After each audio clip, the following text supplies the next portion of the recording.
can't read this, second largest something. Awesome. The fight of the night was Weidman versus Jacare, and the performance of the nights were Israel and Cannonier.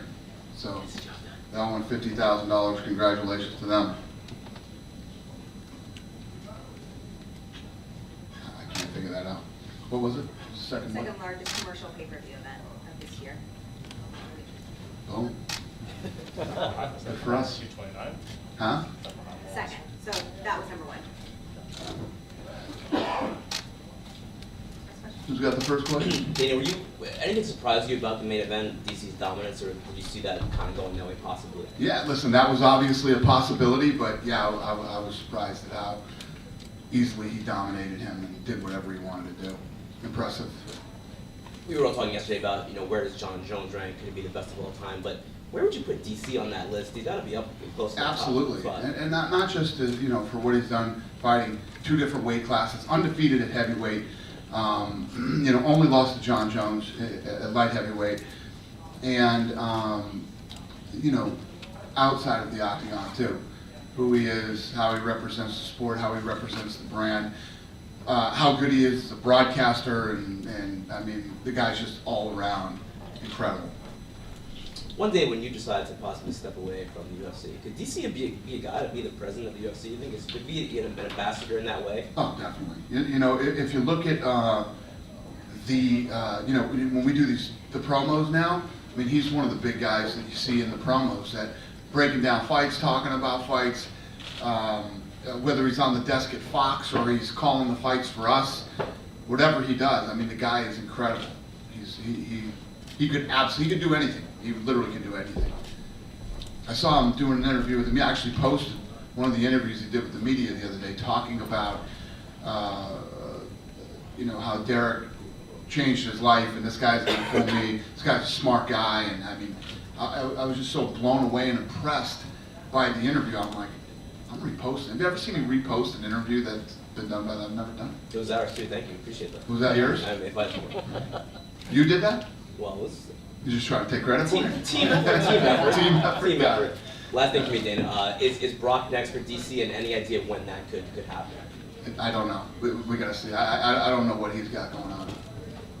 Brock, that is. He just got done with having. Congratulations once again. Third time here at the Garden, 205, Connor, wild, 217, ridiculous, 3 title changes, mayhem, wildness. How would you sum up tonight? Thanks. It was awesome. I mean, this card was incredible. Incredible from the bottom to the top. I think you saw some new stars break out tonight. Cannonier is a guy that I was really high on early on when I saw him fight in a couple fights. So then I moved him too fast and I put him in with Glover Teixeira, who wrestled him to death. Standing up, he was beating Teixeira on the feet. Teixeira wrestled him and whatever. I said, man, this kid could wrestle. This kid could be very dangerous and whatever. But you can't learn to wrestle that fast. So my guys come to me when these fights are falling apart. I'm like, we want to do Cannonier versus Branch. I'm like, no, we're not doing Cannonier versus Branch. Cannonier can't wrestle. You're going to go in there and throw him in there again. They're like, he's begging for this fight. Sometimes we have to protect these guys from themselves. So all this shit goes on. We end up doing it. And wow. I literally got up from my seat and walked over, when he was walking out of the octagon, telling the story. And wow. Especially against a guy like Branch, the way he handled the wrestling in that fight. And then obviously Israel has been a guy who has been on the rise here for a minute, but I really felt like tonight was his first big test. Obviously his opponent hits like a truck and wrestles really well. And Madison Square Garden opening the show, and man, did he deliver. And many people, including me, think this kid is the future. Absolutely. And he went out and put a stamp on it tonight. Would you like to see DC stay up there or drop down, obviously, against Jones eventually? What do you think DC should do? I don't know. There's so many options for him right now. Let's see what happens with Jones. What I think he should do is go home and spend some time with his family. He stepped up and took this fight on short notice. again for us. So just DC should go home, relax, have some fun, and take some time off. You mentioned Adesanya. I mean, looking back at UFC Perth, it wasn't even that long ago that he made his UFC debut. Tell us a little bit about. You talking about Israel? Yeah, Israel Adesanya. Yeah. I mean, talk to us a little bit about this quick rise. Is this one of the? Yeah, listen. And working with him. The minute I saw this kid, I was like, holy shit, this is really good. I like this. Then you hear him talk. I like that too. You know, he's the whole package. He is he's very ambitious. I would like him to pump the brakes a little bit. And, you know, this guy wants to fucking fight everybody right now. And he wants to fight every month, which I love. Listen, you want to become a big star? Keep fighting. If you're a young guy who's healthy enough to fight all the time, I absolutely advise it. Do it. What you don't want to do is come out and put on a great performance and disappear, because people forget real quickly. But yeah, I like him very, very much. And I don't want to move him as fast as he wants to be moved, so he and I will get together and find a happy medium. Because it's interesting. Obviously, Robert Whittaker will be fighting in Melbourne against Kelvin Gastelum. Is he a guy? He was talking through the media week. He wants to be a backup for that fight. Obviously, Chris Weidman lost his fight, so he's no longer a backup. He's no longer going to be a backup. Listen, who's going to be the backup? I love it. I love this kid. I love this kid. Yeah, maybe he'll be the backup. We'll talk about it. I literally can't sit here and tell you enough good things about this kid. I like this kid a lot. And like I said, he came out tonight and put the stamp on it, man. He came out and really looked good tonight. I mean, if you look at how good he's looked in his other fights, he didn't even finish. He finished Derek Brunson tonight. It's a big deal. Final question, Jacare. I mean, he went out there and he showed us a new aspect of his striking game. Was able to beat Chris Weidman. It's kind of like he's got a fresh start. Everybody's excited to see what's next for him now as well. What do you do with a guy like Jacare at this moment? Yeah, one of the things, I don't know if everybody else notices, but in that fight, you know, Chris Weidman came out and was absolutely just picking him apart. But Jacare would not stop moving forward, man. He was moving forward. He was throwing punches. He was ripping him to the body. Great body shots that he had thrown, but he just wouldn't quit. You could tell this guy wanted to win this fight so bad. And he caught him. He ended up catching Weidman, and I thought Weidman had 3 rounds in the bag and was on his way to a win. He was 2 minutes away from winning the fight. But that's what happens when a guy wants to win that bad. He looked good tonight. And yeah, he obviously put himself in a great position, and we'll see what's next for him. What did you think of the stoppage at the end? I think that Jacare was a stud at the end, and you know, knew that he was out and he didn't need to take any more punishment. And yeah, you know, I always have a lot of respect for guys who do that. You know, you see some guys do that sometimes and get in trouble. The fight doesn't end and the fight keeps going on, but you could tell by the way Weidman fell, that fight was over.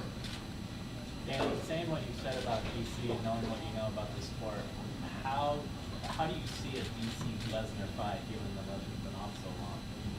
Is it going to be a dominant performance like this? Listen, Daniel Cormier, whether he's at light heavyweight or heavyweight, is a tough guy to beat. You know, whether you're Lesnar or Stipe or Derrick Lewis or any of these other guys. The thing was, for people that, what I've been arguing about all week, was people that are saying he didn't deserve this shot. He's the number 2 ranked guy in the world. Who deserves the shot? He just beat Stipe in the first round. He knocked out the heavyweight champion in the first round. This guy's ranked number 2. He just beat the number whatever guy. Who deserves it? If it's not Derrick Lewis, you know. And whether you got 2, 3, 5, 6, 7, Cormier is a beast. He's a handful for anybody. And Brock, including Brock, right? I mean, Brock is Yeah. really up. And definitely Brock.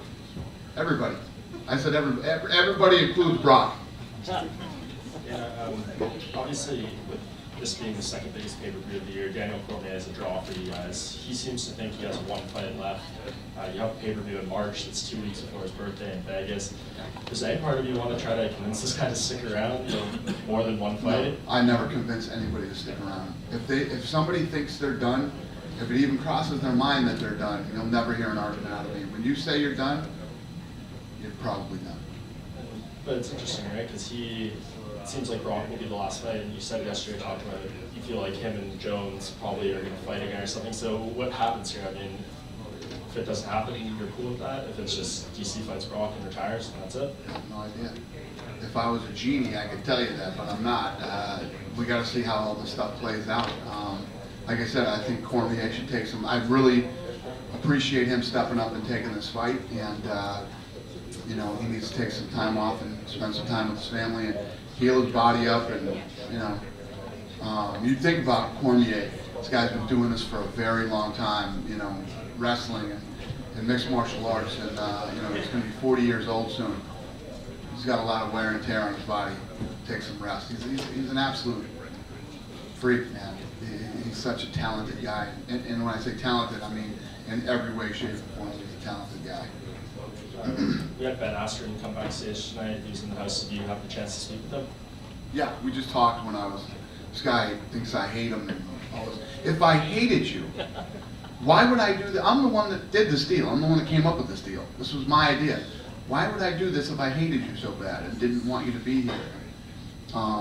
It makes no sense. Do you unblock him on Twitter? I didn't even know that he was blocked on Twitter. Yeah, yeah. It like wasn't my first priority. You know, I've been doing some shit. You know, I've been busy. But yes, I had my girl that does it unblock him on Twitter. Do you have any idea when he could debut? He seems to really want, you know, Colby Covington, Darren Till, one of those guys. I'm just as excited. Listen, in this sport, you know, you find guys that people believe are great, or they believe they're great.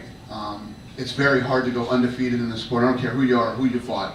Very hard to go undefeated. And we have situations like this. I love bringing people in like him to find out if they really are. It's incredible. It's a great, you know, in my opinion, it was a great deal for me. And the first quarter schedule for 2019, you guys announced that tonight. It's like 11 events in the first 3 months or whatever. Can you just talk about how everything came together for that, the transition to ESPN, and you know, is there any fights being made at that point for that first big ESPN show in Brooklyn? Yeah, we're working on all that stuff now. Actually, this fight had a lot to do with what was going to go on there. So we're, you know, we wanted to get this one behind us, and we'll be back in the office Tuesday making fights and getting ready for the first of the year. What do you mean by that? Is that just meaning like some of the guys on this card could be on there? Yeah. Okay.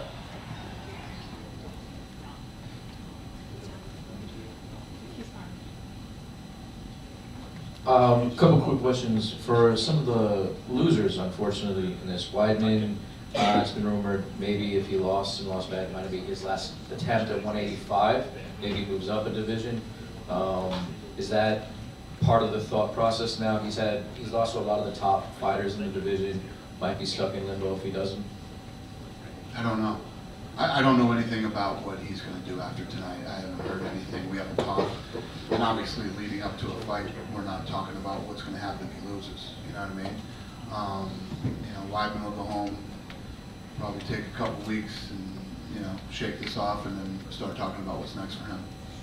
And with Lewis, you know, losing to Cormier is, you know, everybody's lost him except for one person, obviously. Right. So it's not the end of the world. Not terribly damaging to him to lose to the champion.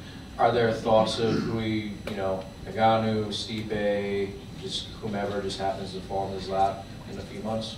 Who? For Derrick? Yeah. I don't know. We'll see. We'll see what happens. You mentioned that Adesanya is very ambitious, but you want him to pump the brakes a little. There was something on the UFC Twitter right after the fight about him possibly fighting Rockhold soon. Would you like him to fight that high caliber of an opponent next, or would you like him to kind of work his way up to the middleweight division? That's absolutely not true, and that probably was something that was, you know, who should he fight type thing. Yeah. Should it be Rockhold? Should it be this? That's not true. We have an opponent in mind for him. Yeah. It's not Rockhold. Does his rise remind you at all of Connor's rise, with just like calling people out, talking smack, and you know, beating opponents that are favored against him, fighting off? I think it's totally different. I think he's a completely different person than Connor. He has a completely different personality than Connor. He's very different. Obviously, a very different fighting style than Connor. I wouldn't compare those two at all. Would you consider doing something with him and Whitaker in Australia or New Zealand in the future, considering they're both from that area? Well, he was just saying, gentleman over here was saying that Israel wants to be the backup on that card. So we'll see. Have you talked to Diaz at all about tonight? No. Do you have a message for him No. regarding the 165 or anything like that, even after all these weeks? No. Do you think that, would you like to see him versus Dustin in the future still happen? I'm not interested.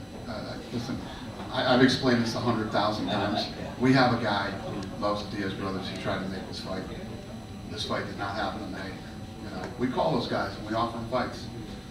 So no regrets. I mean, the card's still dominated, still crushed without him. So I'm very happy. there it is. Actually forgot he was supposed to be on the card. My man. Yeah. Over here. Yep. It's a bit of a change of pace. 5 weeks, obviously. There's a lot of animosity the previous 5 weeks. How nice and relaxing is it for you to just have a calm, smooth sailing and almost jogging 5 weeks? I'm sorry. Say that again.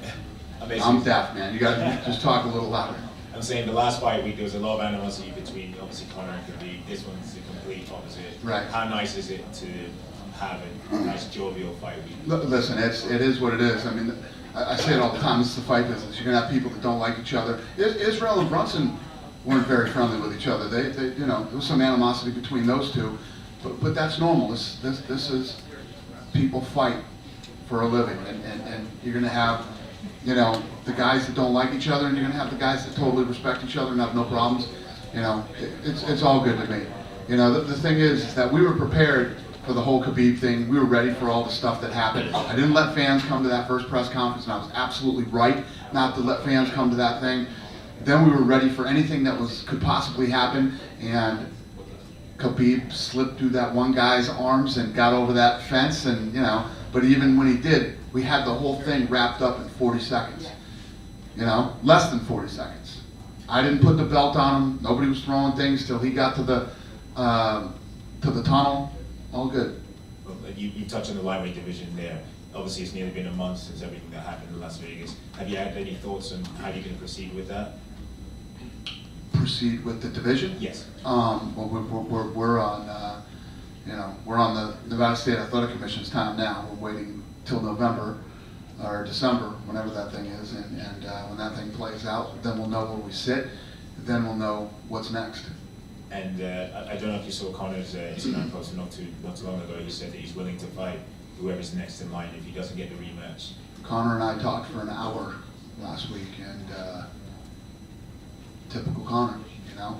I would love an immediate rematch. I want to fight him again, but I'll fight whoever I got to fight to get back to him if that's not the case. And final one for me. John Jones is back now. Do you believe this is do or die for him now? Obviously, all his past transgressions. Do I think that what? This is his last chance. Yeah, I mean, if John Jones had another mistake leading up to this fight, it would be, you know, just, it would blow his career. Yeah. Just speaking of the welterweight and lightweight division, have you had any contact with George St. Pierre? And obviously with Ben Askren in here, a big dream fight has always been Askren versus GSP. Would that at all be considered when thinking about what could be the first fight? We haven't talked to GSP at all, no.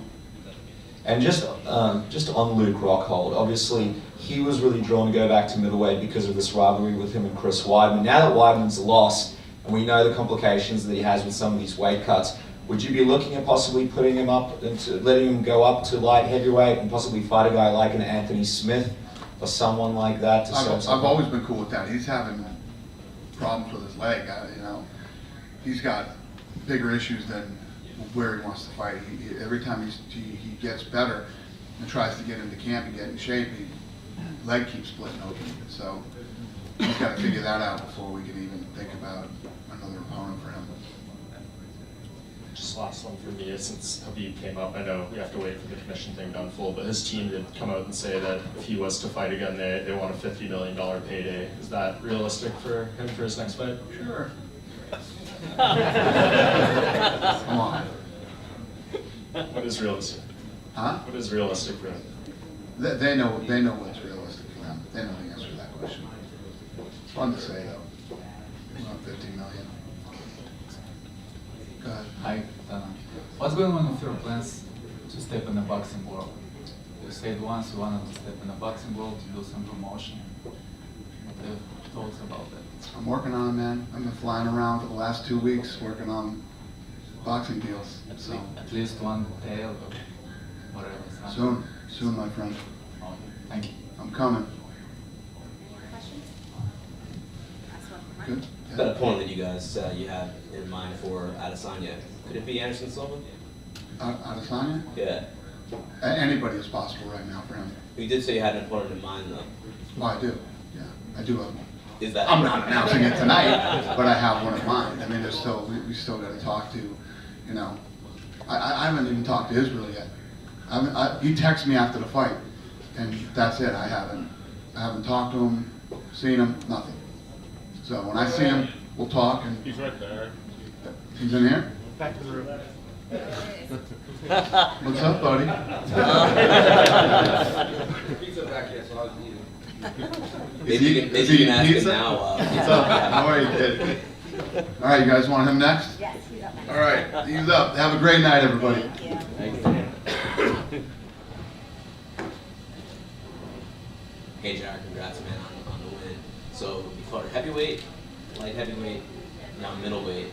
How do you feel in there as a 185er? Light as a feather. No, I felt good in there, you know, full of energy. I would say essentially the same as at light heavyweight. You know, I feel I'm in perfect shape. I'm in better shape, you know. More abs, more muscles, more ripples and stuff for the camera. But yeah, it's just a this just a result of all the work we're putting in. So yeah. So you said it was an easy weight cut. How much did you actually cut? And this was fairly short notice, was it not? Fairly It was short, 2 fairly weeks short earlier camp? than my originally scheduled bout. Right. As far as my active weight cut the day before, what was it? 8 pounds, which was easy. I can lose like 9 pounds in an hour. 30 in the bath, 30 in the burrito, 9 pounds easy. I sweat profusely, so as long as I'm hydrated, I can make it. Does it feel like this is going to be your home now for a little bit? Yeah, yeah. Well, we'll see what happens with my body. If I keep losing, I still have a little bit more fat to lose. If I can lose a lot more fat, and then again, 70 is a long way away from 85. So I think 85 would be as low as I'll go. That would be my hula limit right there. Beating someone like Dana Branch, obviously contender, former 2-division champ at WSO. What does that mean, and where does that put you in the division now, you think? What does it mean to me? It means a lot. Beating somebody of that caliber is definitely a, what's the word? I wouldn't say it reassures me because I have all the confidence in the world, If anything, it's just me letting the world know that, hey, I may have, everybody wins, everybody loses, but, I'm good. So that's pretty much it. Let everybody know that I'm good enough to be in here with the very best in the world. Takedowns were a big part of round one. How did you adjust to that moving into round two, and how did you feel on the bottom in round one? I felt unthreatened at all. As you saw, I didn't spend too much time on the bottom, Only thing people can do if they're on top of me is hold me down. Because as soon as they try to gain leverage to land some shots, I'm getting up. I train at the best gym in the world, and they know that, I'm a predominant striker.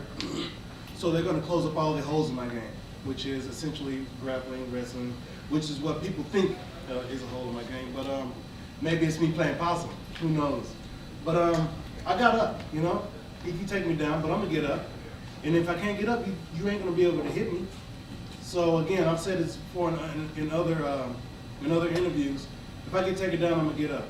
If I end up on top, fight's over, as you saw. What do you think is next for you moving forward? Do you want to call out anybody or whatever Dana gives you? What's next for me is I'm going to go home, I'm going to kiss my wife, hug my kids, I'm going to go back to the gym Monday and get right back to work, getting better. That's the only thing that concerns me, is getting better, I'm not going to sit here and say that I'm the best, but I will say that I am continuing to get better. And as far as who is next for me, again, I don't get paid to make matches. I get paid to fight. So I'm gonna leave that up to whoever else want to do that matchmaking. Jared, I think you said in the cage you credited your wife for helping you with the weight cut, making it easy. What was she cooking? What did she do? Well, she cooks it, I eat it. So she wasn't cooking a lot of fried chicken and T-bone steaks and stuff, you know. She said, "You're gonna have a salad today." You know, I get a little grumpy about, "Oh, salad? Ugh." But you know, I guess I've developed a taste for them. You know, vegetables are good, fruit is good, and so yeah, I let her be disciplined for me. You know, so she makes the food and I'll eat it. Was there a little bit of a lifestyle change in that regard? Not necessarily, no. Again, you know, she cooks it, I eat it. So she, you know, made the adjustment. Hey, if you're gonna go to that 85, you know, you're gonna have to eat this, you're gonna have to eat that. And she's smart too, you know. She actually did some studying, figuring out what I should eat, when I should eat it. I went to the PI. They gave us a good plan on when to eat certain foods that would help my body adjust and burn more fat and be more effective, you know, have more energy and not get drained from trying to lose weight and stuff. So I feel great. I feel great throughout the entire camp. You know, I don't feel weak at all. I'm as strong as ever. I'm as fit as ever. So yeah. Hey, does coming down from the higher weights give you extra confidence when you come into the fight at this weight? No, man. A middleweight is only a light heavyweight who's very disciplined. You know, they just cut more weight, I feel. Branch definitely felt strong in there. You know, he had a good clamp on him. Had a good clamp, especially when he locked his hands. But there is, you know, the advantage of them not being, you know, 20 pounds heavier on fight night. And of course, Branch had a reach advantage. He had like a half-inch or inch reach advantage. You know, he's a little bit taller, but most of the other guys at middleweight aren't 6'4" and 80-inch reaches and stuff. So that's, you know, for future fights, that's an advantage I definitely will take. That's something I definitely will take advantage of, is not having that size disadvantage. In terms of what's up next for you, dream scenario, what would you like 2019 to look like for you? Wins. Getting better, okay? And that's going to translate into wins and $1 million contract, maybe $1 million sponsorship, you know? Everybody's getting Popeyes and Carl's Jr.'s, which really isn't conducive to fighting. So I don't know, man. So if there's any high-profile sponsors that want, you know, ripped abs on their billboard and stuff like that, you know, hit me up. You know, I'm at the Killer Gorilla MMA on Instagram and Twitter. So hit me up. Can I ask you, I overheard before you came on stage speaking to Mr. Henderson, black and white socks on Bad Energy. Can I ask what that's about? Well, it's as far as black and white socks, it's a different thing. It was about, it's about energy, vibration, sending and receiving energy, which is essentially what martial arts is. My opponent gives his energy and he receives the energy.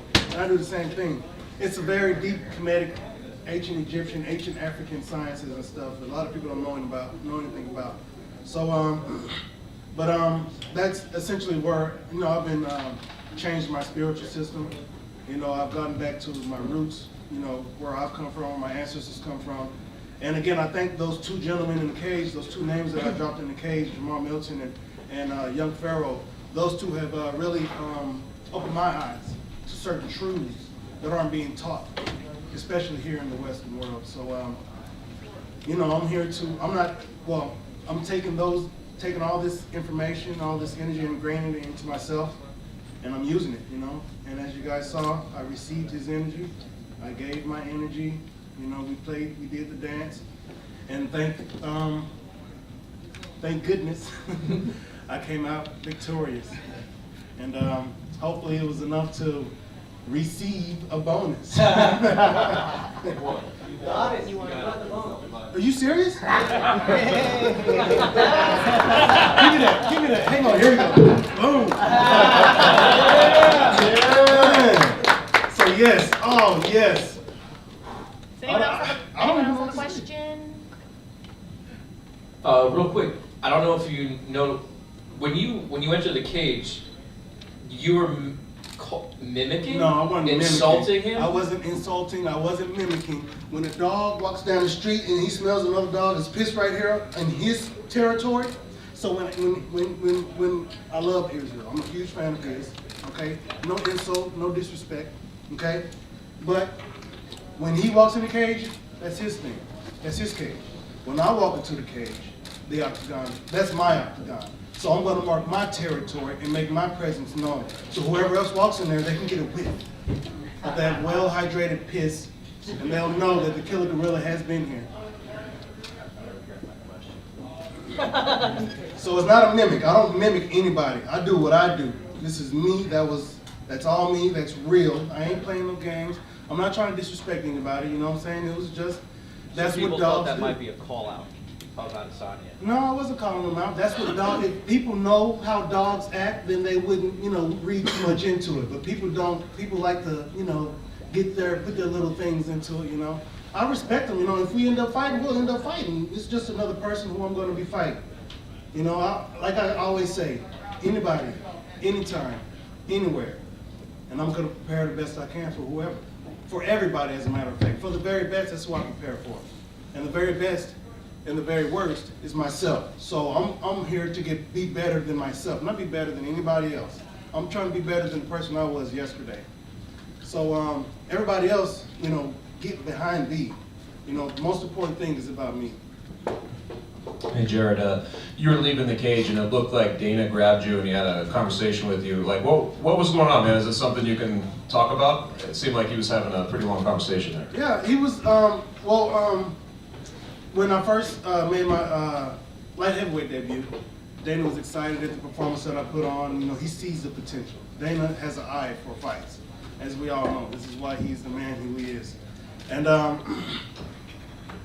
he was excited, and then he saw what I did here at middleweight. I excited him again. Evidently, I got the bonus. So he's excited. He's what's the word? Excited.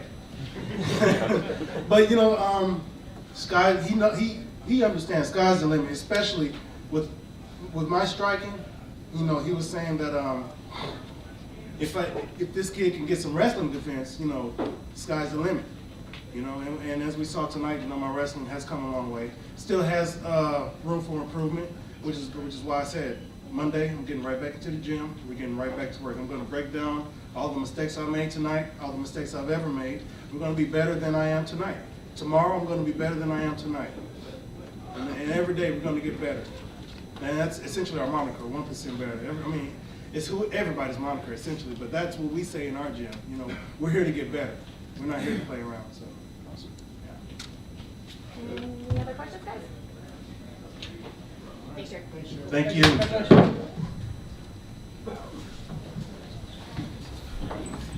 Izzy, right here. Congrats on the win. You said earlier this week you were going to make light work of Derek Brunson this evening. Do you feel you accomplished that goal? Yeah, pretty much. Joe said Paul gave me an A+. It was a B- because there was some things I was trying to get done early on in the fight that I wasn't able to establish, like my jab. So yeah, it was light work though. Like I said, a stroll in the garden or walk in the garden. Paul also called you the best striker in the UFC right now at the end of the broadcast. You feel that way? Yeah, I feel that way, but I'm the best fighter. I want to prove I'm the best fighter.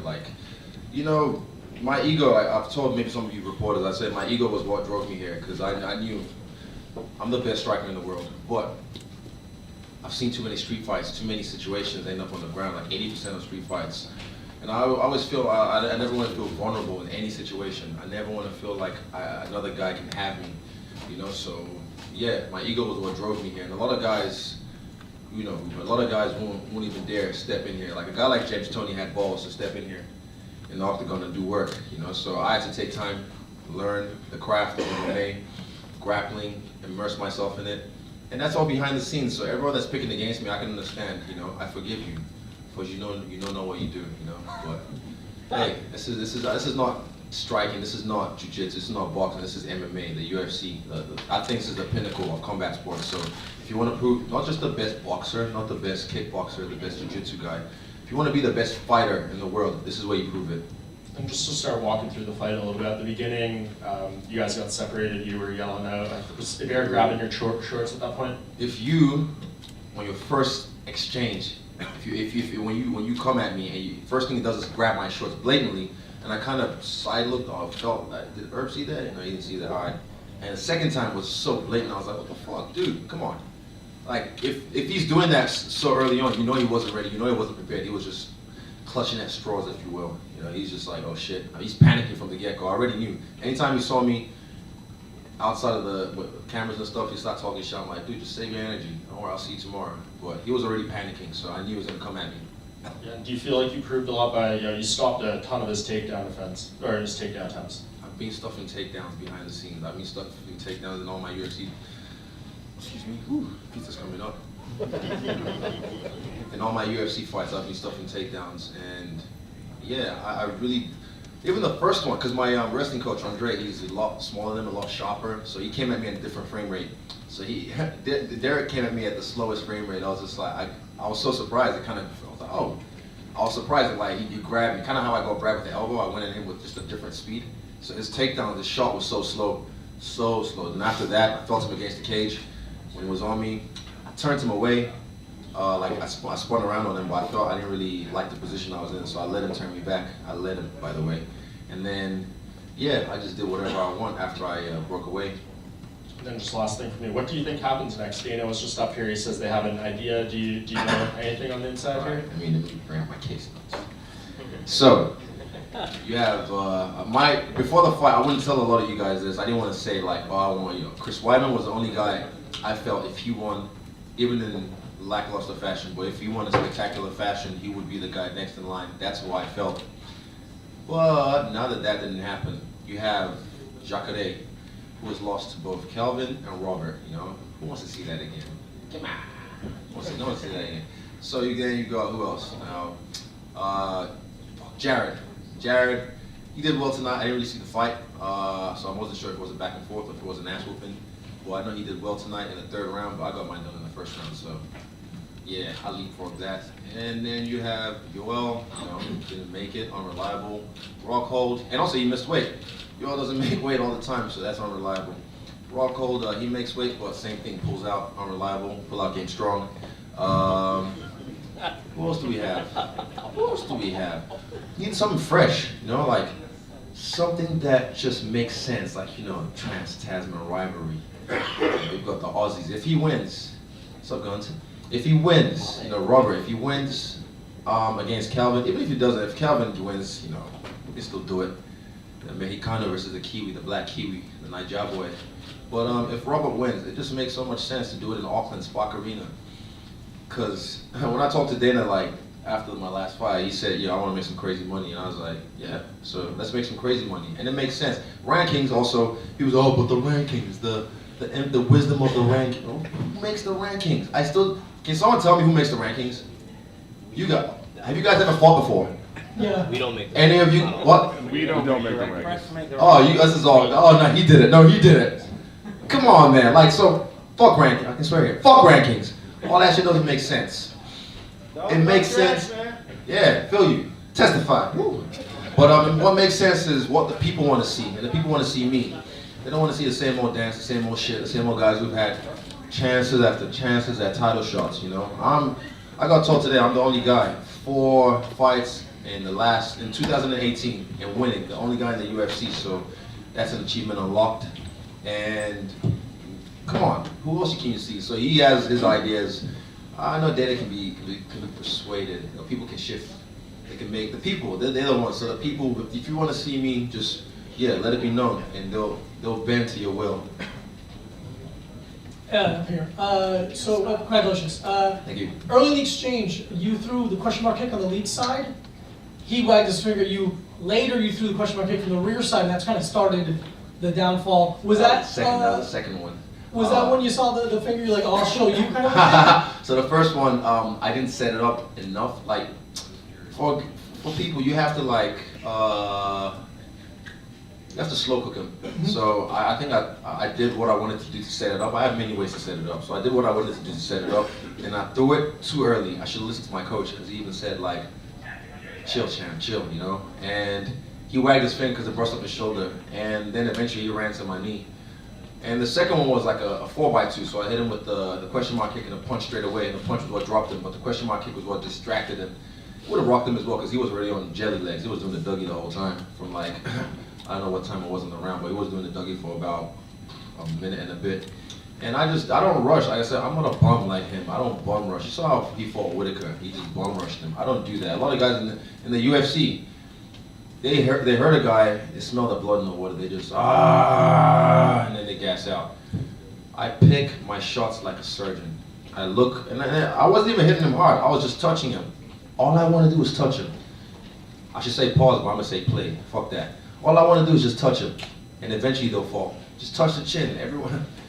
I told him, drop the chin or I will, and I did. Thank you. Over here. So to clarify with the rankings, you can see on UFC.com the list of the media members who do actually comprise the rankings panels. Okay. So you can name and shame whoever you dislike. I'll look at that, on and I want to see. I'll look on YouTube. I'll Google them. What I want is like someone, say maybe retired fighters or people who are actually involved in the sport in the physical sense, who have been immersed in it, who have actually been in there, or in some sense, not just maybe on the mat, in the ring, in any other cage. But if you're like someone who just doesn't really know much about the sport, and you start deciding like, oh well, this guy's better than this guy. I think this guy's what doesn't make sense. It's like the judging of MMA is getting better. Like I think they still use some boxing guys, but at least they're learning. They're learning the game now and not realizing like, oh, just because he's on top, he's winning. Oh, he's pressing forward, he's winning. You know, it's evolving. This is a new sport. This has only been around since 1993, so that's really small in the larger scale of things. But yeah, I'll look that up. I will. Thank you for the plug. I appreciate that. My question, were you actually really mad about the short grab? You flipped him off. You're yelling at the ref. He's cheating. That's cheating. And he said to ref, only did it once. He did it twice. Watch the tape. Literally, watch the tape. He did it the first thing he did when he shot. He grabbed it on my right side. And I just felt like, okay, Herb didn't see that. I kind of glanced. And then the second time was just so blatant because he's panicking. He was scared. I was just, I need to take this guy down. And the thing is, I kind of half hope he did. I wanted him to just half hope, like, so I can just show him what was up. And then when I sweep him, show him what my top game's like. Because a lot of these guys keep thinking, oh, he's just a kickboxer. The smart ones, only the smartest coaches would have been watching for a long time. They would have been seeing what I'm doing. And they would have been like, okay, this guy's getting better. And he said on something, I can't even remember a story, or it's one of you guys' story, I just happened to see it. He said, oh, I see him beat Brad. I thought he could fight okay. Who's okay now? Who's skinny now? Huh? You got bodied by a skinny nigga. What you mean? Congrats. Guns. What's up, baby? How are you, man? Good. We spoke earlier this week. You had gone to the Knicks game. You were all about Madison Square Garden. Describe the atmosphere and coming in here and dominating in front of New York City, up to worldwide, but still it's Madison Square Garden. Describe that atmosphere and how good it feels to get that victory. Yeah, it was dope. For me, when I pick my walkout track, I pick something that I've been vibing with lately, something that puts me in a groovy mood. And nothing's groovier right now than Smile Bitch by Lil Duval. That shit just got me in the mood. I thought I'm just gonna walk out, be head down, and as soon as I walked out, I just remember like, what? Oh. And I just came out. I was feeling myself. And then his track was dope as well by Lil Wayne.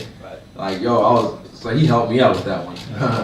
Played yourself. But yeah, I just felt, and even in the cage, he was trying to look at me and stomp. I could read what he was doing. He's like, he came in, ran past me, kind of glanced a little bit, and then when he got to his other side, he's like, okay, I'm gonna look at him now. I'm gonna stare at him. Whoever looks away first.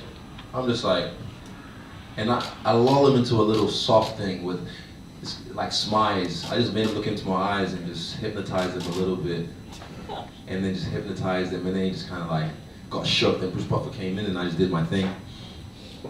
But yeah, I love the vibe, man. It was beautiful. Like after the fight, when it was done, I always wait till it's done. You know, I hit the shaku shaku, and then the guara guara, then I give him a little gallop, and I just soaked it all in. I chased that dragon. That's like since my debut and my first fight. Every time like you do something crazy, people roar, and it just fuels your energy. It just fuels your soul, and it's just like eventually one day all this shit's gonna go away, and I'll be okay with that. Don't get me wrong. I can go cold turkey anytime, but.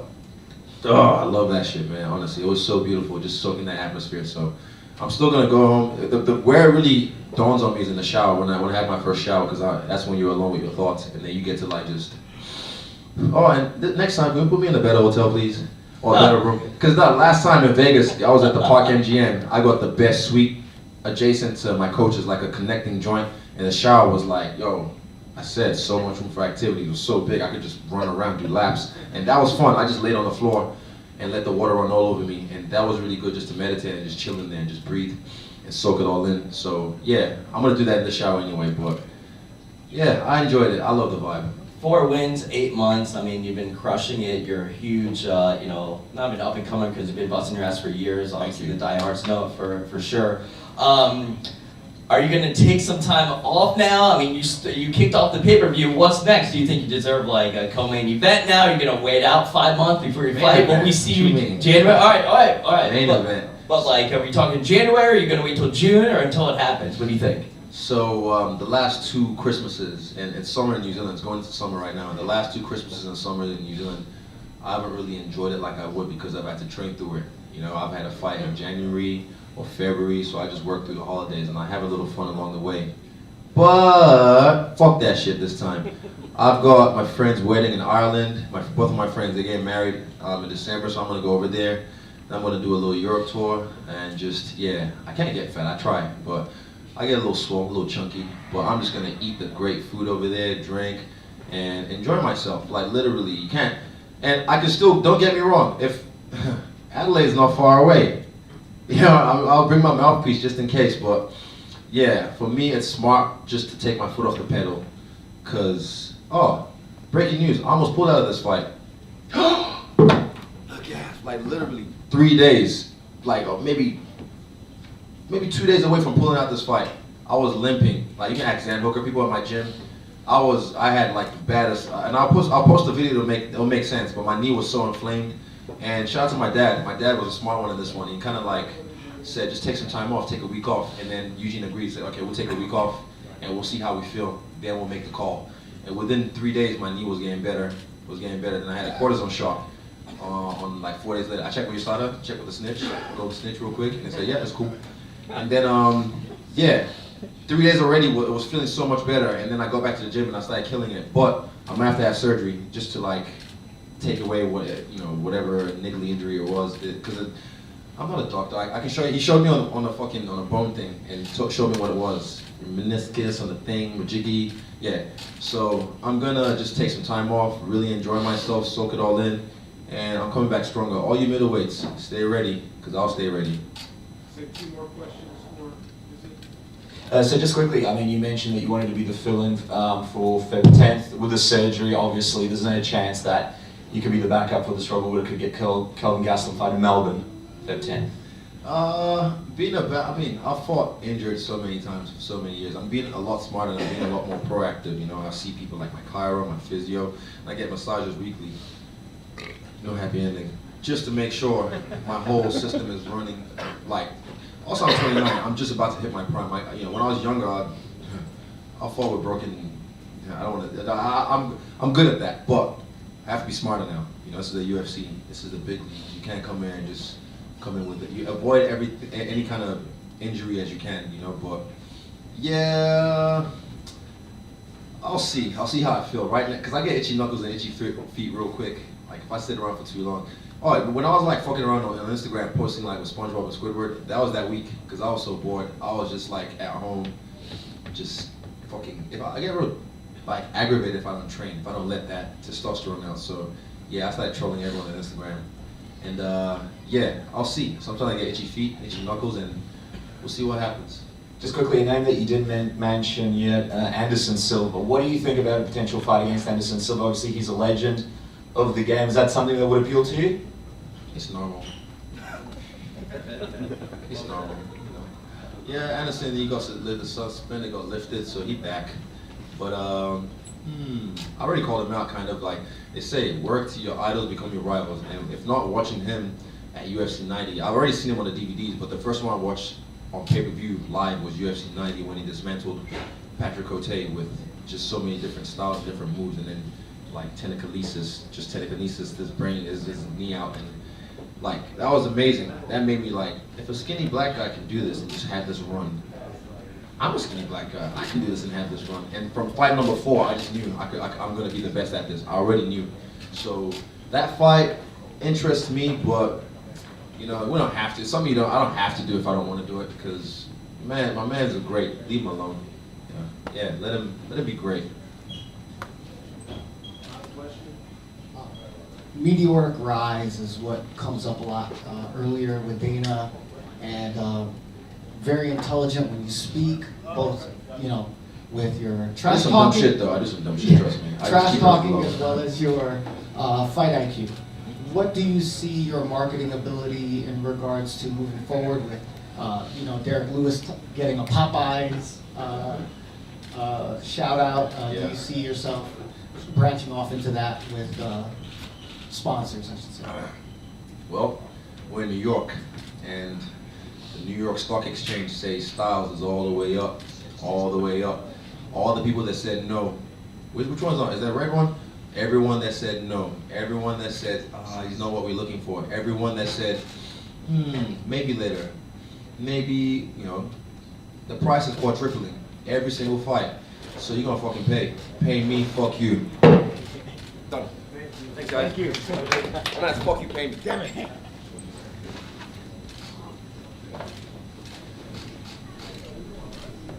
I look good, no? Not so bad, my face, no? You hit hard.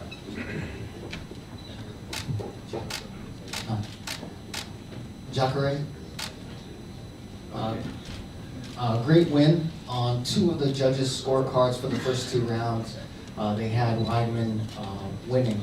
Did you feel a sense of urgency going into the 3rd round?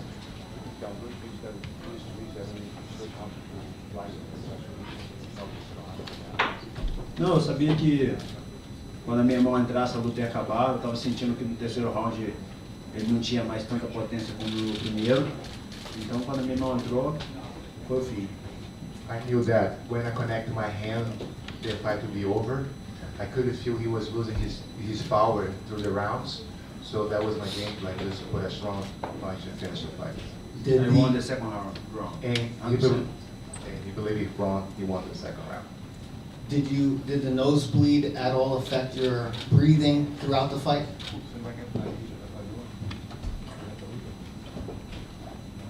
Deu mais vontade de vencer. Normal. Sentiu o gostinho de sangue, ferrugem, mas estava bom.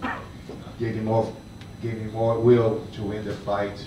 I tasted the blood, and I feel like, yes, let's keep doing this. So, what's next for you? You know, big win, obviously, on a top 5 contender. Do you feel that you want to get a title shot next, or do you want to do another fight against another top 5? 100% title shot. I deserve this, that chance. Eu já tive a chance de lutar pelo title shot antes, né? Só que dessa vez eu me credenciei mais uma vez e agora eu vou lutar com o campeão de Robert Whittaker e Kelvin Gastelum. I believe after this fight, I got a gradation to go for and fight for the title shot. I have close chances before, but now it's clear the chance is in front of me. To fight the winner, Robert Whittaker and Gavin Castillo. So, to continue with what the gentleman said, as you heard, you were losing on some scorecards. Does that, if you didn't know that before, now that you know, does this impact you, and how is this like one of the biggest comeback wins of your career, perhaps? You've had a long career. It's like, how does this rank up with some of the other wins?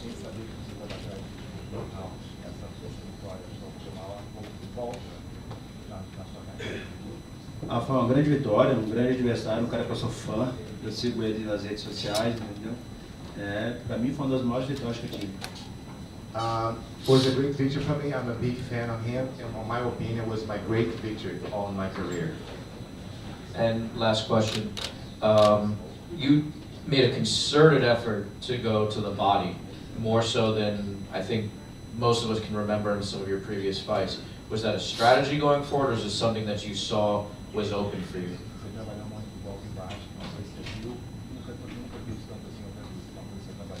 Eu só confiei mais na minha mão.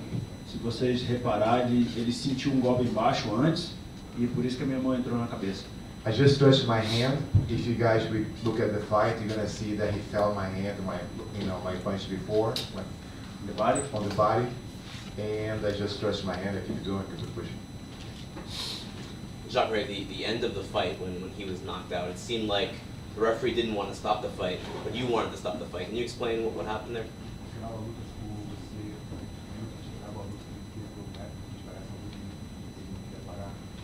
Eu fiquei muito chateado, eu vi que já tinha acabado, a minha mão entrou ali e ele caiu muito mal, entendeu? Eu não precisava dar mais aquelas 2 porradas, eu avisei pro juiz, mas infelizmente eu tive que bater pro juiz terminar a luta. Yeah, I got very upset with the referee. I knew the way he felt, the fight was over, and the judge was like waiting me to continue punching him, so I just threw one more. I really want to do it, but I knew the fight was over. Yeah, I was kind of very pissed with the judge about that. It looked like you said something to the referee too. Do you remember what you said to him? Não falo nada, ali a gente tá pra lutar, não posso falar com o juiz, né? Mas eu fiz um gesto pra ele, tipo assim, ó, he's done. Ele não pode lutar mais, mas aí o juiz não, acho que... I kind of knew I cannot talk to the judge, so I made a gesture and I told him, it's done, it's done. Vou perguntar em português, tá? Aí, vê aí, Jacare. Vocês foram muito amigáveis nessa semana. Você respeita muito o Chris respeita muito você. É verdade, e toda a sua família também respeita muito ele, a família dele também. É verdade que a sua mulher chegou a ficar preocupada com a saúde do Chris Weidman? Yeah, I know you guys respect each other, that you guys like each other's family, that your wife likes your family, and vice versa. Is that true that your wife called and worried about how Chris Weidman was after the fight? Antes de ser lutador, nós somos pai de família. Eu tenho minha esposa, tenho meus filhos, ele tem a esposa, tem os filhos dele também. E eu sou fã, eu sigo ele nas redes sociais, então a nossa família gosta dele, porque eu falo sobre o Chris, eu falo sobre a grande pessoa que ele é. Então, quando aconteceu isso, a minha esposa perguntou, vá lá no locker room e fala com ele, vê como é que ele tá, vê se ele tá bem. Isso é normal, preocupação, né? Before you're fighters, we are family members, we are family, we both have family. I'm a big fan, I like it for a long time, I like his family, my family likes his family. I know that he likes my family, vice versa. So for me, it was like, really was make sure that he was all right. And my wife told me to make sure that I go see him after the fight and make sure he's all right. We like each other as a family and a people, as a person as well. If you do get the title shot, who would you rather fight, Gastelum or Whitaker? You can obviously face both of them already.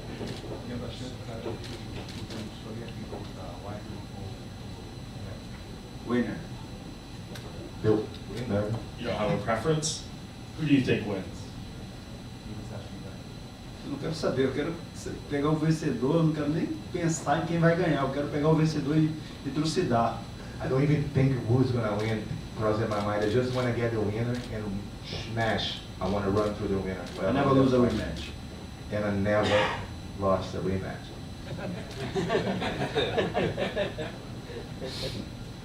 Speaking of today, what did you think of Israel Adesanya's performance?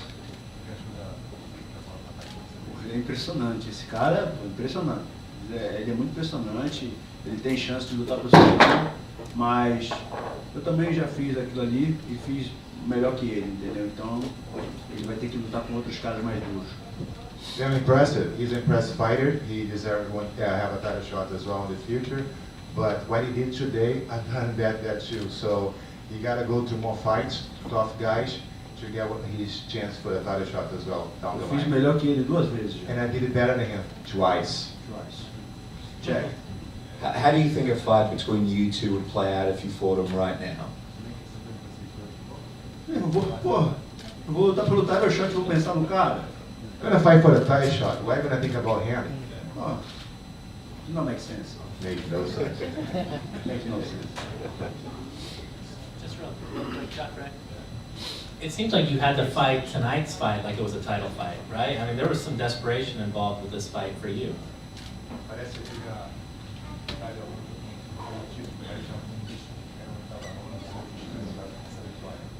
Não, desespero não. Eu sempre quando me aperto, quando eu estou num momento difícil, eu faço um bom trabalho. Então eu sabia que eu ia fazer um bom trabalho, eu sabia o quão duro o Chris Weidman é, Então eu vim para vencer e venci. Every time I'm under pressure, I excel, I do better. So I knew Chris Weidman was an awesome, great opponent, and I did my best, show up, and I got the win.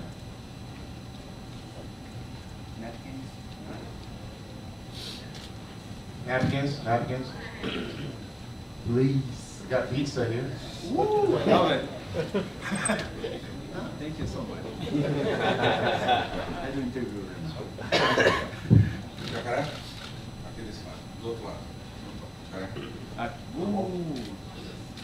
Pede pro ele. Jacare, até aquele momento, quando acabou o segundo round, como você estava pontuando, como o seu corner estava pontuando a luta? At the end of the second round, how your corner was pointing, was giving the scoring that fight at the moment? Eles falaram, você perdeu primeiro, segundo, você venceu, mas foi apertado. Você tem que pressionar, pressiona, guarda alta, cabeça, body and head. You lost first round, you won second round pretty close. You got to put pressure on, you got to hit the body and hit the head. Pressure on it. Porque você mencionou pra gente, antes da luta, de lutas muito próximas, você costuma perder na decisão do juiz. Eu acabei de olhar a papelada do juiz, 2 jurados tinham dado os 2 rounds para ele. Então, se fosse por ponto, você perderia de novo.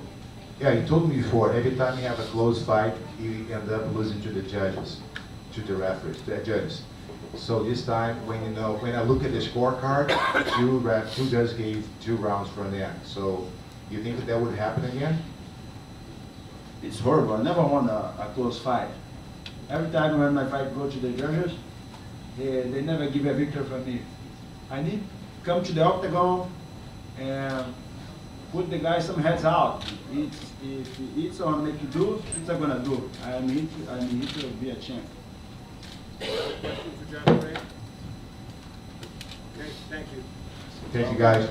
Just give us some reflections on how you felt things unfolded tonight. I don't understand why you're asking me questions after I lost. Why are you here? Do you just feel like you don't feel like speaking to us tonight, or Nah, is there anything you want to address at all? shit, he did what we thought he was gonna do, wrestle. Shit, point blank. Shit, I was feeling good in the second round, throwing, had a good movement going, and shit, he just went for the takedown. What was the game plan for you? Was it to hopefully be able to stop those takedowns and just land a big shot? Yes, for sure. Really, in the third round, we thought we had the upper hand to really finish the fight in the third. And my breathing was good, everything was good. We just had to wait till the third round to really turn it on. What did Daniel say to you after the fight? It looks like you guys exchanged some words in the cage. He just said, keep my head up basically and just keep going. I'll be back. How do you feel right at this moment about your future? You've obviously been super active in the past few years, the most active heavyweight on the roster. Are you looking forward to some time off now? Yeah, sure. Hopefully I don't have to fight no more this year. Get some time off and they can hit me up before the summer next year. Just last thing. Obviously you took this fight very short notice. You had a tough fight a few weeks ago. You said all the right things leading up to it, but are you able to reveal now how, were you in the shape that you said you were in leading into this fight? Were you as healthy as you were saying pre-fight? Yeah, I was pretty good. Nothing was hurting. My conditioning was there. Probably like one of the best shapes I've ever been in, physically and mentally, really. Derrick, just when you look back, do you think that maybe you wish you had some more time to prepare for someone like DC? Obviously, he has a very high level of wrestling, full camp instead of just, 4 weeks notice. Did you even know you were having this fight until about 3 weeks ago? Not at all. I was still in good shape. I've been wrestling and learning how to do wrestling defense my whole career, so it was nothing new. He said in the post-fight that you did catch him with one coming in that bothered his eye. Do you recall that one, and was there anything to kind of build on from there, do you think, for you?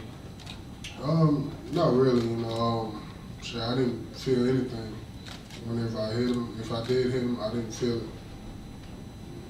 And then just the last thing, this whole experience, obviously there's a loss, but there were some gains, financial, sponsorship-wise. A good experience overall for you, you think? Yeah, of course.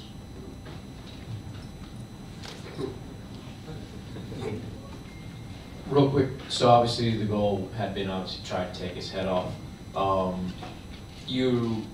We'd seen in the lead up, you had a lot of good wrestling get-ups, get up off your back, get up off your sides. Were you expecting that low single that he kept going after you, kept on going with the ankle pick and getting real low on you? Was that in the camp that you've been working on, or did that not come up? No, he did pretty good on that. You know, I didn't expect for him to do that. I guess that's part of the chain wrestling or something like that they call it. So he did pretty good on that. He caught me off guard. From your perspective, Derrick, Daniel, he's building quite a legacy. Do you think he could be one of the greatest heavyweight fighters of all time when it's all said and done for him? I don't know, man. Shit. We'll just see how things go, you know? Shit, this is second heavyweight fight. I don't know.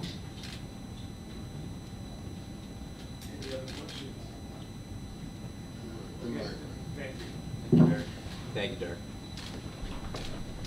Water. Take Sorry, guys. care of the sponsor.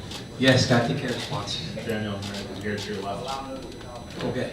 Congratulations on a historic victory, the first fighter to defend titles in 2 weight classes. What does that mean to you? It means everything. You know, I've told you guys for a very long time that I wanted to be remembered when I left the sport. I think when you get into doing things that have never been done before, that ensures that I will always be thought of when you think about the greatest fighters of all time. It's truly amazing. And then to do it in Madison Square Garden, it was just insane. And it seems you had a bit of an accident this morning, correct? You hurt yourself? I hurt myself this morning bad. And look, sometimes I go into the octagon and I hear it in the build-up, like, when is this guy going to get old? You know, it could happen overnight. I thought it happened this morning. I sneezed. And I slipped my back out, guys. I was hurting bad. Like, seriously, we got some pictures that we may release later in the week, but like I sneezed, and because I sneezed, my back slipped out, and I went to try to do my morning run, and it wasn't happening. I went back in the UFC. You know, they have the Performance Institute. They travel with us now. So Heather Linden and Clint Wattenberg, they came over with the massage table, with the stem machine, with all kinds of stuff to try to help me release my back. And then at around 1 o'clock, it was to the point that I was still kind of singed over and leaning, that Bob Cook was all, if you don't get better, then we're going to have to make a decision on whether or not you're going to fight. So it was real close. I said, just let me take a nap. I said, if you let me take a nap, I'll see if I feel better. And I woke up and went for a walk, and when I went for a walk and got active, my back started to release a little bit. It was very scary. Because I really had no idea how we were going to explain that. Like, I mean, I was like, I don't know how we're going to explain this. Like, that I sneezed and hurt my back. That's getting old. That's what that is. Right, and so your performance with Noshona, did you feel, as good as you could have in the octagon against Derrick? Well, once I started feeling better, I just really kind of turned up the feeling better. I mean, sometimes you can almost mentally make yourself feel better. Like, but again, this is three-week training camp, and generally when I'm in fight camp, at about 3 weeks, my back does kind of go bad, and then I have to take a few days off to recover. But I usually have 5 weeks left of training. Just so happened that it happened on the day of the fight. But once I got into the octagon, we had a real focus of being very bundled up and just really hot. Once I got warm, I mean, my locker room the temperature was at about 85 degrees. Because once I got warm, I needed to stay warm. I was wearing old busted up sweatpants, Oklahoma State wrestling sweat top, because I needed to make sure that once I got hot and I got sweating, I didn't cool down. Because when your back's bothering you, when you cool down, it's over. Like, you are done for the rest of the afternoon. would have been unfortunate if I was done for the rest of the night. Yeah, that's crazy. So going forward from here, it seems like the Brock Lesnar fight is next. The UFC just announced its schedule for next year. There's UFC 235, which is beginning of March, 2 weeks before your birthday. Dana said he wants you to take some time off after taking this fight. So does that seem like that could be the last one, the farewell fight? Yep, that could be the retirement fight for old DC. That's crazy, right? When you start to think about it. You know, talk about having an opportunity to go out on an all-time high. You know, headlining in Vegas against Brock Lesnar. Before I turned 40, 2 weeks before my birthday, have my biggest fight.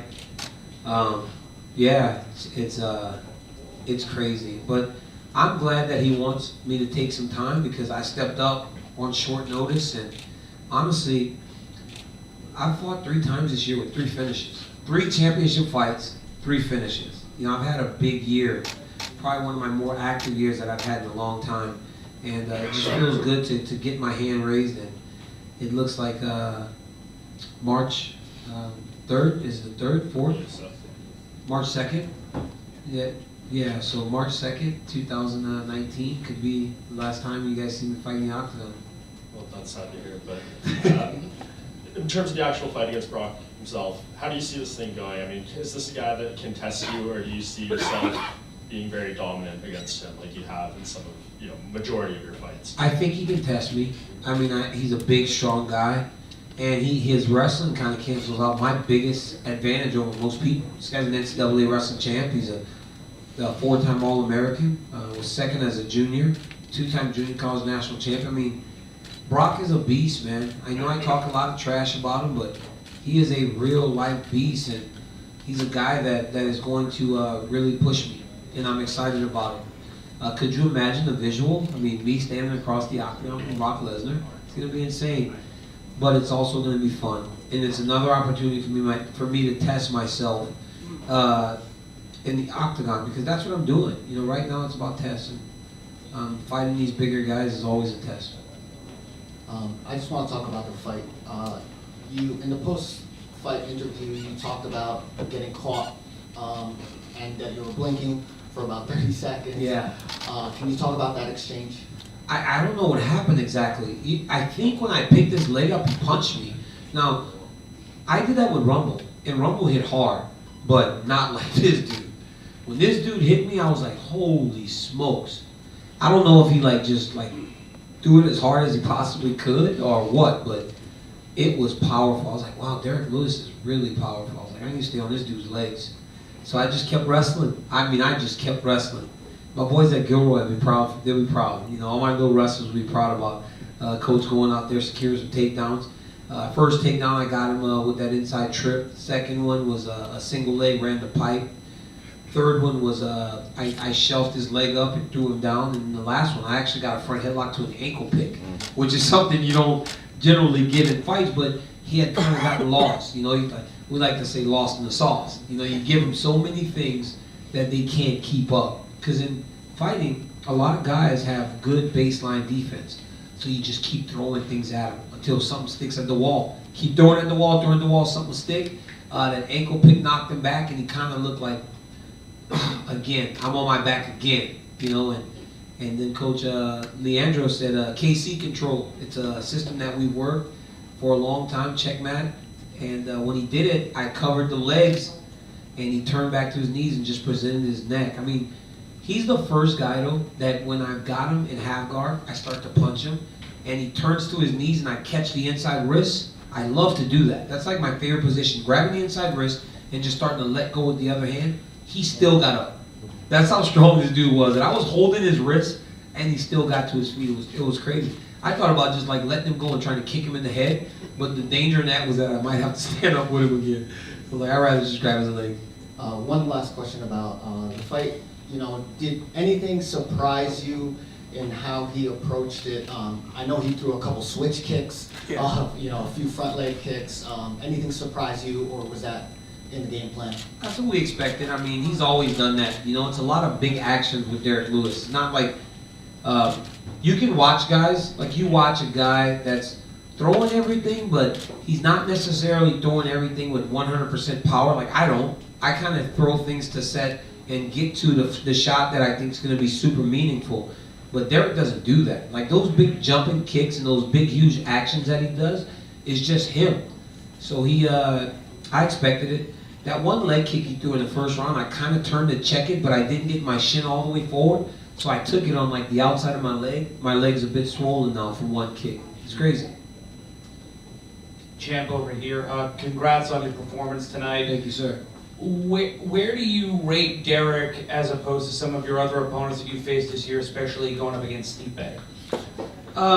You know, he's not as good as Stipe. Obviously, Stipe's the most successful heavyweight champion we've ever had. You know, he's a tremendous fighter, and he's really good. Derrick is a specialist. A lot of times, specialists really struggle with guys that can do just about everything. Because the reality of the situation is, if I was forced to stand with him, I would have. You know, but he did not have the same option as me when it came to the grappling, right? I could have stood with him if I needed to, but I didn't need to because of the wrestling. He can obviously stand with me, but he can't grapple with me. He does not have that ability, and specialists tend to struggle like that. Just like the jiu-jitsu guys. When they can only grapple, they struggle when they're forced to stand. You've got to be a well-rounded mixed martial artist if you want to be successful in this game. And the second and final question from me. Second highest pay-per-view behind UFC 229 for you tonight at the Garden. You've got that fight coming up against Brock, possibly. He just won the WWE title last night. Where do you see that put you in terms of negotiating your next fight, your final fight? Do you think that kind of puts you over the top compared to this fight tonight? I don't understand what you just said. I'm sorry. How would you know how the pay-per-views did? No, it's the gate of the year. Gate of the year. The gate? Yeah. Okay, yeah. Hey, so here's the deal with the gate, right? When we got announced for this fight, the arena was still pretty empty. I mean, honestly. And they had some good fights on this card, you know? So I think that is a testament to maybe what Derrick had gained in terms of his following. Or I've always had full arenas. You know, whether they're booing me or cheering me, I've always had full arenas, which is a really good thing. You know, Buffalo last year was filled to the brim when I fought against Anthony Johnson. Obviously, when Jones and I fight, it's always full. Gustafson in Houston, full. Like every time I fight, it's full. My next fight, when it comes to Lesnar, I gotta be honest with you guys. Like when it comes to negotiating, like I kind of just ask and they just kind of do it. Like it's really not like me going, I want $3 million, and they go, no. It's almost like, oh, okay, you kind of deserve it. And they just kind of been doing it. Like it's just like when you do things the right way, they kind of they respect that. And Dana White's that type of guy. You know, he really does take care of me in a lot of different ways. They said it was the second highest commercial pay-per-views of the year, so bars and everything behind T29. I don't even know what that means. So the sales of bars and like. Well, that's good. That means I'm going to be getting a check. What happened to UFC 226? It's supposed to be the super fight. God dang, man. Stipe. I'm not taking no fault. I'm not taking no fault. Stipe. I'm not taking no fault. DC.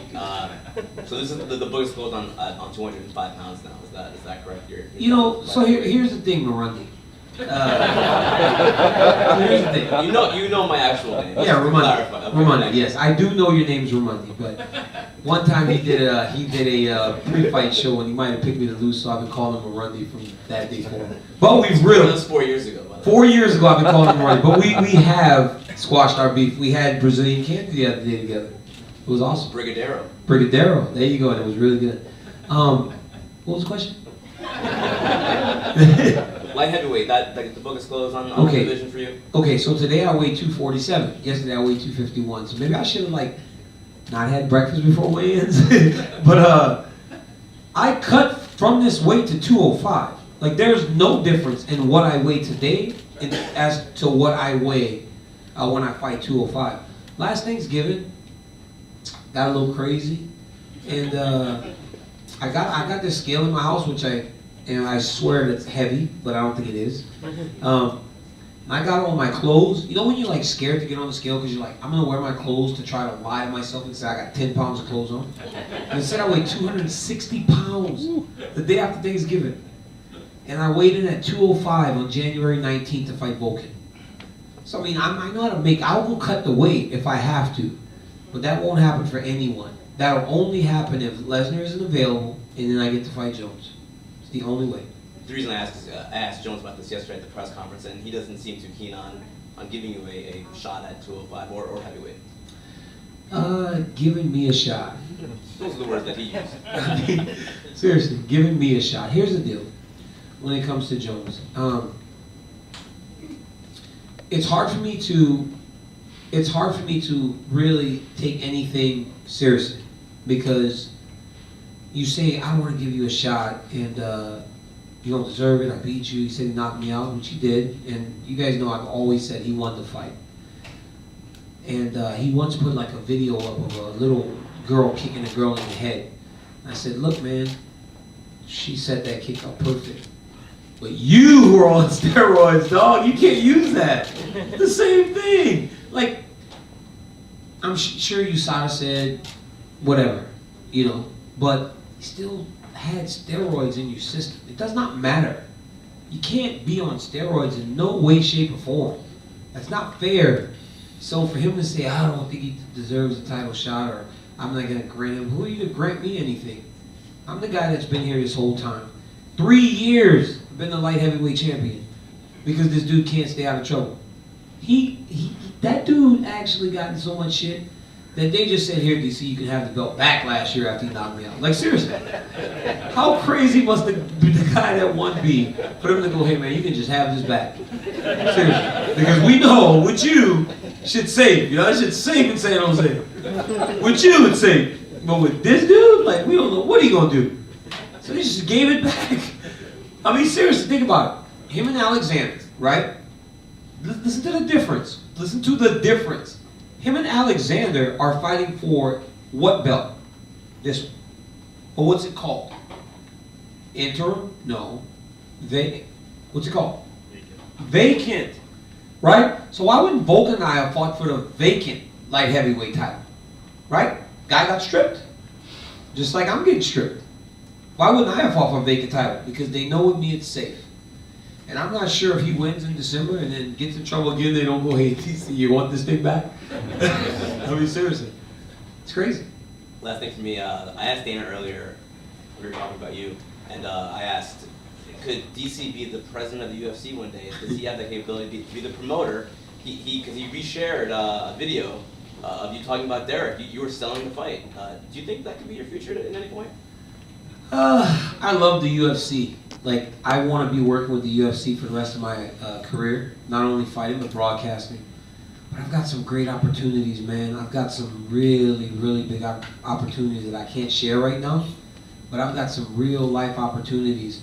And with these opportunities, I'll make more money than I've ever made fighting. So you do things the right way and you educate yourself to try to present yourself in the right light.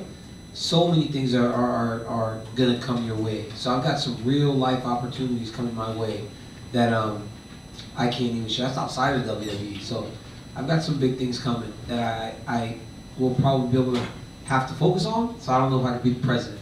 Movies, but TV? How cool? It's not movies. I don't want to do movies. I don't like it too much. But it's just more TV stuff. But it's gonna be big TV stuff, and you guys will be excited when it happens.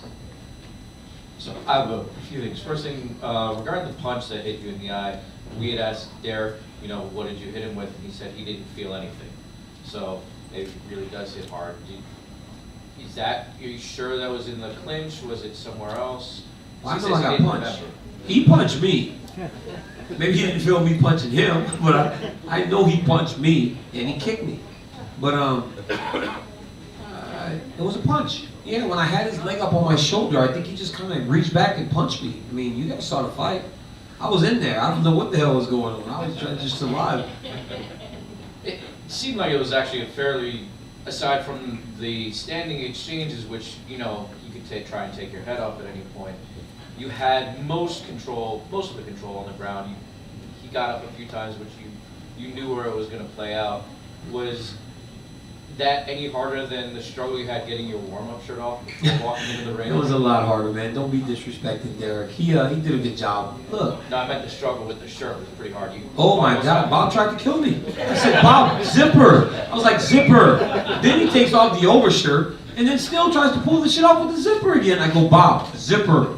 This is embarrassing because I was in the back, right? Like, and I'm thinking about my back and everything else. I'm like, oh man, this is a horrible way to start the day. And then we've been pretty seamless with that whole deal. I mean, I don't even take my shirt off. I just reach over to Bob knowing Bob's going to pull my shirt off and then give me my mouth guard in the same order every time. Today he hands me the mouth guard first and then tries to strangle me with the damn shirt. You should have heard me like under the shirt going, zipper. Trying not to say it too loud so the cameras didn't pick it up. I was like, zipper, dude, seriously, what are you doing? God dang, Bob. He was nervous. He was scared of the black beast. And the final question is, you said you'd only go down to 205 Jones. What happens if Gustafsson wins and Lesnar doesn't make it, maybe? And I guess I'm fighting Stipe again, I guess.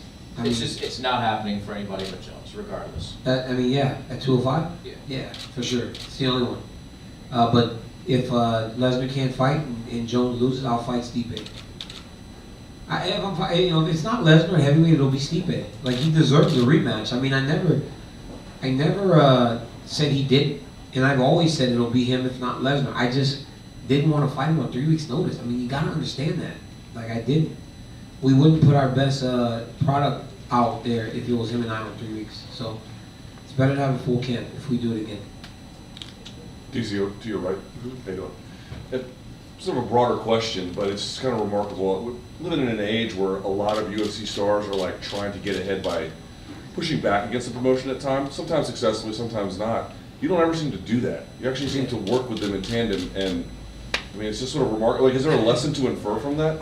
Yeah, I mean, it's that conflict doesn't always work, right? Conflict doesn't always work. Now, there have been times where I've been pissed off. Like, I'm not going to sit here and pretend I got pissed off when Jones got reinstated. And they tried to call me, and I wasn't very nice in the conversations that we had with them or USADA. I mean, there have been times where we haven't agreed on things. It's just that after I talk, most times with Dana, you know, we sit down and we talk about things and we hash it out.